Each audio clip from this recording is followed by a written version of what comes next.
know I'm back, like I never left. Another sprint, another step. Hi, my name is Siv Ngesi, multiple SAFTA award winner, Destiny Man, most influential man under the age of 40, Cosmopolitan and You Magazine, most sexiest man. Life is a piece of mind, seeking to find I can sleep when I die, want a piece of the pie, got the keys to the ride and shit, I'm straight. I'm on my way, get up my way, I'm running late, what can I say? I heard you died twice, once when they bury you in the grave, in the second time. My name is Sivuyile Ngesi, that's my birth name. My mother called me Sivuyile because I was the last born and she had 2 girls. My nickname is Mavui, which means mom's happy. Everyone calls me Siv Ngesi, actor, comedian, TV presenter, and I love to do my utmost best to change people's lives one person at a time. I raised in Gugulethu. From Gugulethu moved to Langa. My mother really wanted better opportunities for us, and then we moved to Pinelands. She couldn't afford for us to live in Pinelands, but she definitely made it work. I've had not the easiest journey in the world, but definitely an experience that I wouldn't change for the world. We definitely weren't able to live in Pinelands, which we ended up going to, but my mother did everything she could just to be able to make things come together. Some days and nights we struggled to eat, but my mother knew it was for the greater cause. And no regrets. Even though I had nothing, I knew I was unbelievable and I was destined for greatness. And I walk around today and this every single day of my life like I'm great. And some people call it arrogant. I just call it, I'm certain. That's what Muhammad Ali said. He said, you know, he's not conceited, he's just certain. Like, that boy got bars. Okay, yes I do. I definitely feel like you can still be an incredible human being and still be in the township. But definitely it's difficult. I don't care what anyone says. If you're in the townships, you can definitely make it work. I was in the townships when I was 9 years old. Still go back every week. I still have friends and family who are doing incredible things in the townships. But her moving me out of the townships was definitely an unbelievable call by her. I could escape a lot of things. In the townships, if you're trying to do something great with your life, a lot of the times you get attacked for it. Sometimes people want to put you down as soon as you're doing excellent things. There's a saying that I grew up with that says, dogs only bark at moving cars, never parked ones. Now, if you don't live in the townships, you don't realize that dogs are always walking around in the townships. And they only bark at moving cars.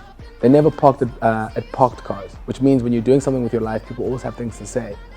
But in the townships, a lot of the times you pay a price. If you don't want to get into gangsterism, if you don't want to get involved in doing negative things, you end up getting hurt for not getting involved in those things. And being out of the townships really did help me. Best call she ever made. I just want to begin by saying that I had a father, definitely had a father, but my mother was just one of those quintessential, incredible pieces of work that really is one of the biggest influences in my life. My relationship with my mother on my young days definitely wasn't easy. Don't ever get it twisted. People see my relationship with my mother now, they're like, oh my goodness, this is amazing. No. We fought, and I judge people by how they treat the person who sweeps the streets, the person who delivers food to them, and the person who cleans their bed for them. I don't care who you are, no matter where you are, where you stand, respect is invaluable. And that's why I lived with my mother. But the early days were definitely very difficult. Like I never left, another sprint. I've always wanted to entertain. I've always wanted to either make people cry or make them laugh in the form of entertainment. I'm definitely an entertainer-preneur. I just want to create content as much as possible, either make you smile or make you cry, or make you think or make you clap. This is all I've ever wanted to do. There's no plan B. The only plan B is enforcing plan A. 3 things are very important. It's strategy, it's planning, and it's foresight. If you're watching this at home, I don't think people realize how many people it takes to create something that's entertainment or content. For example, I'm going to count the people that are actually behind the camera. There's 1, 2, 3, 4, 5, 6. There's 6 people behind the camera.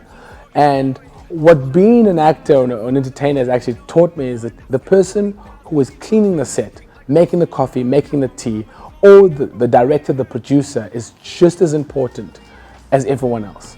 And it's totally taught me to respect everyone and respect the process.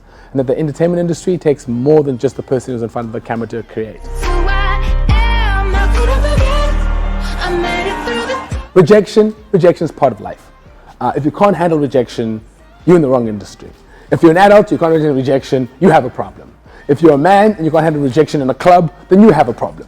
In any form, shape, there's always going to be rejection. Some of them will hit you better than others. You just got to be able to change the perspective or the narrative of it, I think.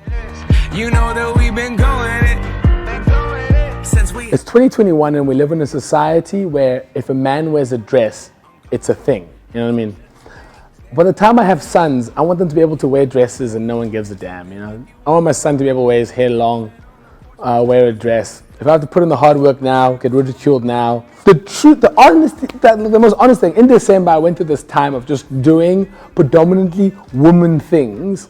I did ballet, I did pole dancing, did drag, and I was just going to continue doing videos. Did drag, cool, loved it, and then I did pole dancing. I'm absolutely hooked. I don't lift up weights anymore, all I do is pole dancing. Now if you're a man and you're watching this and you're thinking you can do pole dancing, I would like for you to come and try it. And then you'll realize it's physically the hardest thing I've ever done in my life. There's someone called me a faggot the other day for being in a dress. And my reply to him was, I could kick your ass in this dress. And he said, I know you could. As long as he knew that it doesn't matter if you're dressed, it doesn't make you any weaker. 1, your sexuality means nothing. 2, your gender means nothing.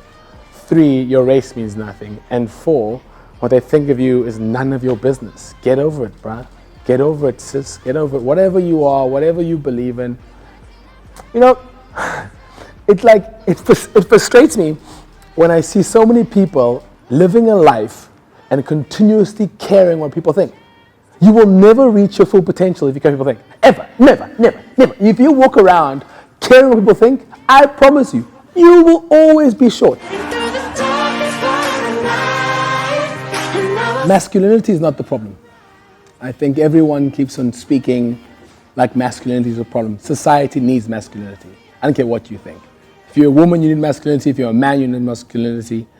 I think toxic masculinity is a form of masculinity that is actually the most problematic form of masculinity. I think you have toxic femininity. I got to the age of like 30 years old and I discovered that most things that I've been taught about masculinity have been wrong. Nothing's wrong with pink. I love pink. Pink's a great color. But growing up, we were told that pink is the wrong color. We were taught that women are inferior to us. You know, we were taught that women are objects. I don't think there's a man out there who is perfect. And I feel like we must stop trying to find this perfect man, because there's no such thing. And if you keep on finding this perfect man, you can continuously fail at it. So toxic masculinity for me is just, you know, I think it's that monster inside of us. And I think every single man needs to admit that there is that monster in them. Sometimes it shows up perfectly in WhatsApp groups. It's riddled with toxic masculinity. Do I know that? Yes. Should I change it? I try every day. And yeah, it's just it's a journey every single day. The first thing he does is not rape. That's not the first thing he does. He does many things before that.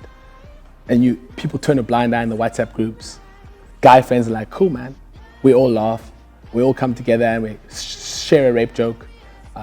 Laugh at there's these things, and we all have this toxic masculinity in us. Some people have it more than others. And it's just a consistent journey of accountability that occasionally I fail. And sometimes I get it right.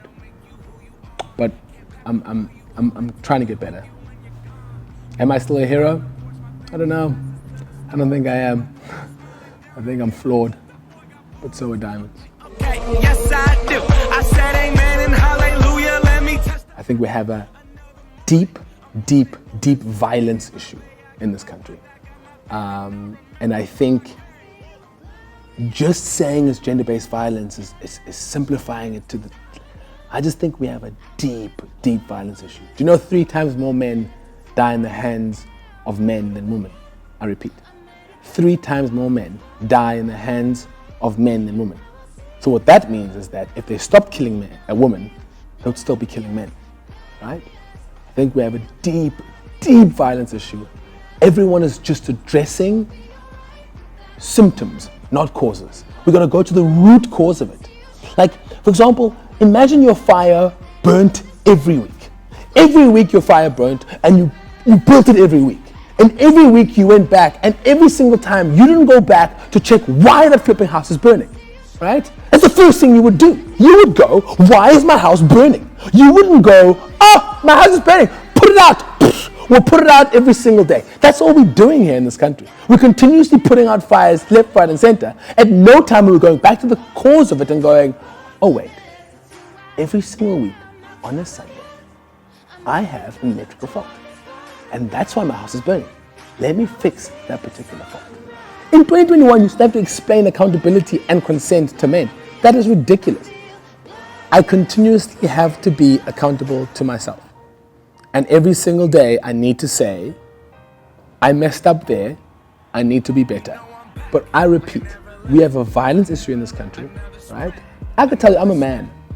I speak fluent violence, fluent. I'm so fluent at it, it scares me, right? And the answer isn't violence. To beat, I used to beat up men all the time. If I came across a man who's beating up a woman, I would be in there.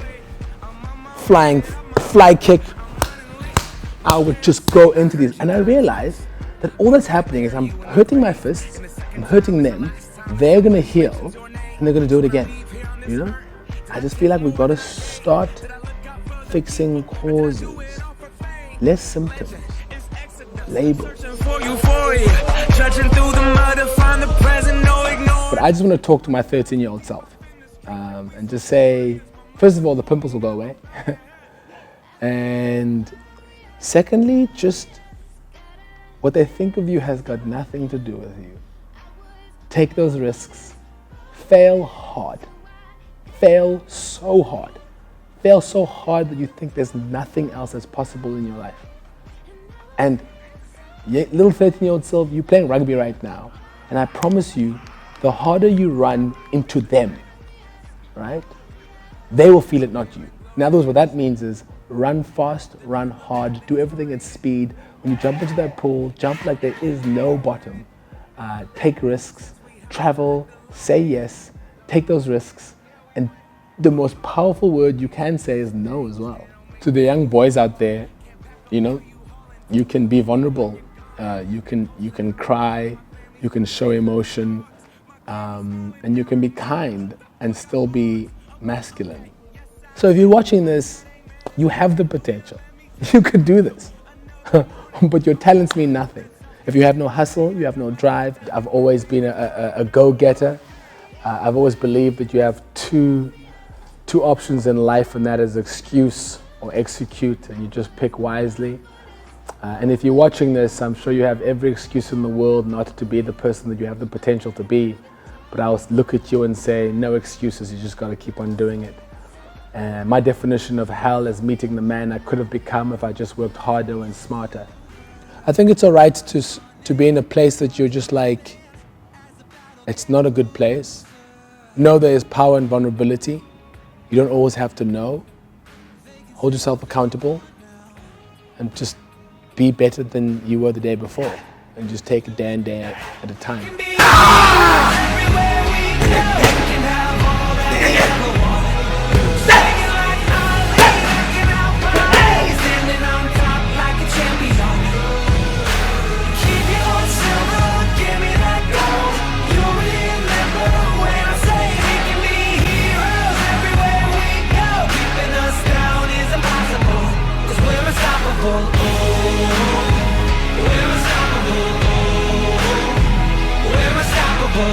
Every spotlight, every soundbite, everybody who gave up is just a fuel for wanting him more than anybody again.